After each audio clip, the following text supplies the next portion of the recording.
राम रटत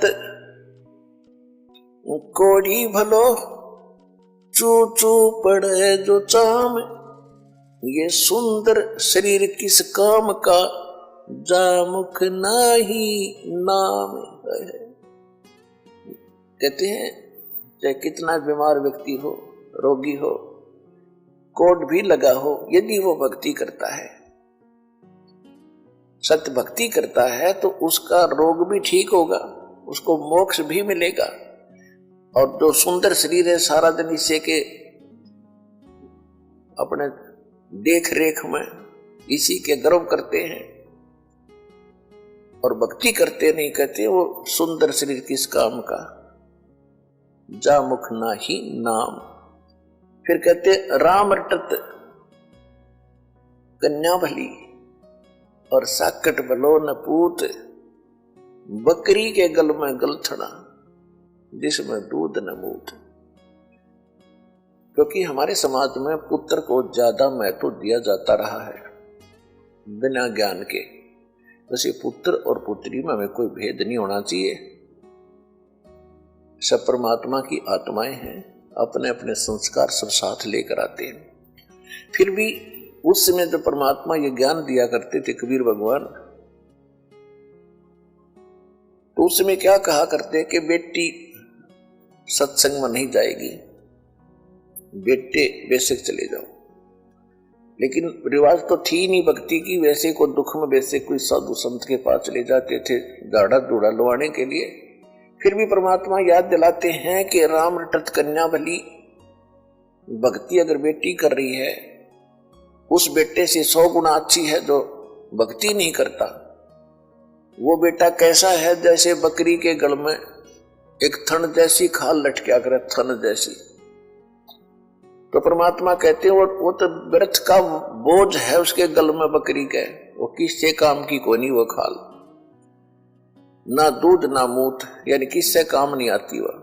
इसी प्रकार वो बच्चा जो भक्ति नहीं करता, वो माता पिता के गल में गलथना है। और वो कन्या जो भक्ति करती है माँ के, वो बेटा तो माता पिता पर भार बनेगा कोई से को, क्योंकि जो भक्ति नहीं करता उस पर आपदाएं आएंगी, आपत्ति आएंगी, तो माँ बाप साथ दुखी होते हैं, जो पुत्र दुखी होता है तो वो डिस्टरबेंस करेगा आपकी भक्ति में भी, और दुखी भी रहेगा, दुखी रखेगा। और जो बेटी भक्ति करती है उसके साथ भगवान होगा, उसके संस्कार में कोई पाप कर्म का दंड भी आवेगा, उसने भी भगवान रक्षा करेगा। और जिस परिवार में वह बेटी जाएगी उस परिवार को भी सुधारेगी, उसमें भी भगवान वहां साथ रहेगा, भक्ति प्रवेश करेगी, तो वह बेटी सदा सुखी रहेगी। बेटी सुखी रहेगी तो माता पिता की आत्मा भी शांत रहेगी। तो परमात्मा कहते हैं राम रटत कन्या भली, और साकट जो भक्ति करे न करण दे उसको साकट कहते हैं। वो साकट भला न पूत, जैसे बकरी के गल में गलथना, जिसमें दूध न मूत। वो किसी काम का नहीं वो बेटा जो भक्ति नहीं करता। परमात्मा कहते हैं जिव्या तो वाहे भली, जो रटे हरि नाम, नहीं तो काट के फेंक दियो, ये मुख में बलो न चाम। इस जिव्या का कितना योगदान है हमारे लिए, यानी खारा मीठा चाख है, खाना खाने में सहयोग देती है। तो परमात्मा कहते हैं यदि इस जुबान से, इस जिह्वा से परमात्मा का नाम और परमात्मा की महिमा नहीं बोली जाती, तो इससे अच्छा तो इसने निकाल कर काट कर फेंक दे वो बढ़िया। क्योंकि मुख को सबसे पवित्र अंग माना जाता है, और ऐसे पवित्र अंग में कहते इस चाम की कति जरूरत नहीं जीभ की।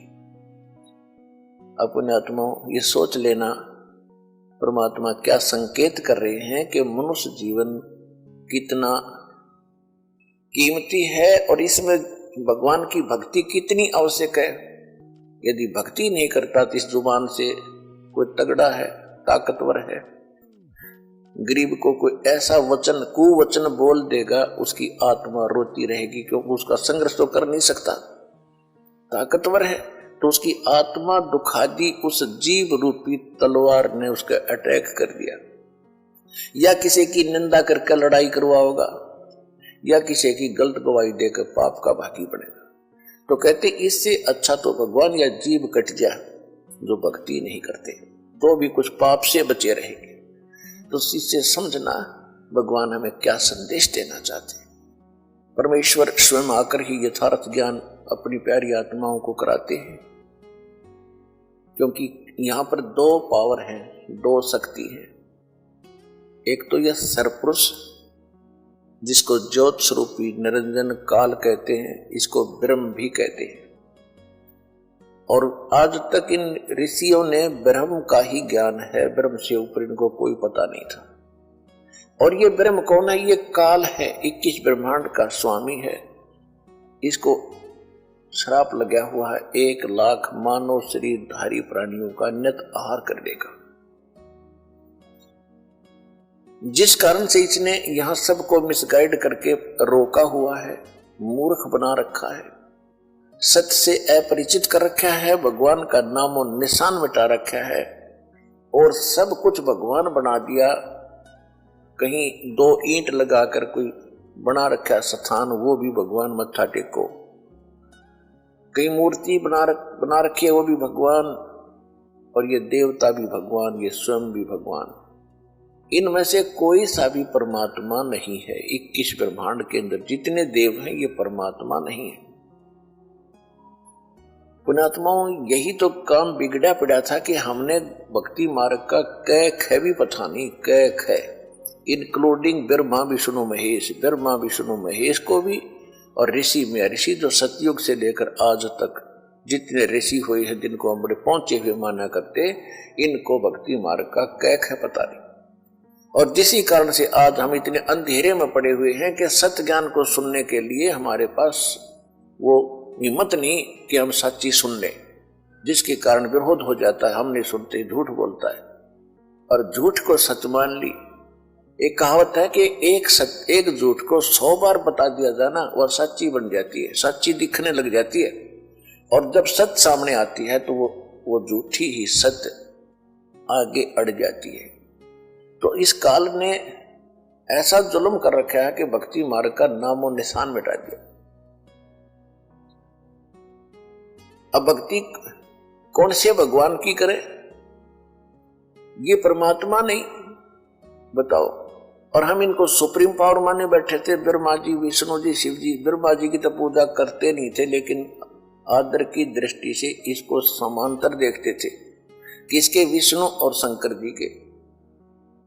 इनसे ऊपर ही पता नहीं था। इससे ऊपर ऋषि, एक आधा कोई ऋषि कहता था ब्रह्म शक्ति है। वो कैसा है? वो निराकार है, उसका ओम नाम है। यहां बुद्धि टेकी थी आज तक सबकी, चाहे पवित्र हिंदू धर्म के लोग हैं, चाहे पवित्र मुसलमान धर्म के लोग हैं, वो भी इसी काल निराकार के ऊपर टिके हुए थे। चाहे पवित्र विश्व ये ईसाई धर्म के लोग हैं, ये भी निराकार, इस परमात्मा काल से ऊपर बुद्धि किसी की नहीं थी। ये तो परमात्मा स्वयं आए, जो प्रत्येक युग में आते हैं। सतगुरु आए दया करी ऐसे दीन दयाल, और बंदी छोड़ बिरतास का जट रखनी प्रतिपाल। परमात्मा स्वयं आए 600 वर्ष पहले, उन्होंने आके ये ज्ञान कराया।